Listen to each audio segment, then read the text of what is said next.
খবরদার কেউ ভিডিওটি উপরে ধাক্কা দিবেন না, দেখবেন আপনার কপাল খুলে যাবে। আজকে পড়া লাগবে না, শুধু আপনি শুনবেন, কারণ আমি সৈশুদ্ধ করে সূরা ইখলাস 3 বার পাঠ করব, আর আপনি শুনলেই আপনার আমলনামায় 1 খতম কোরআনের সওয়াব উঠে যাবে।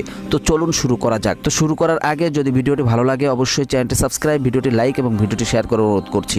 তো চলুন শুনে আসি 3 বার। বিসমিল্লাহির রহমানির রহিম।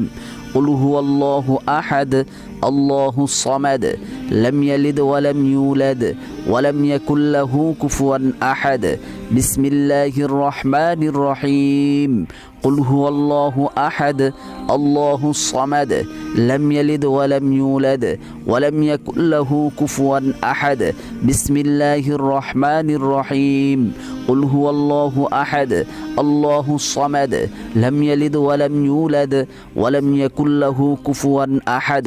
যারা শুনেছেন তাদের আমলনামায় 1 খতম কোরআনের সওয়াব উঠে গিয়েছে।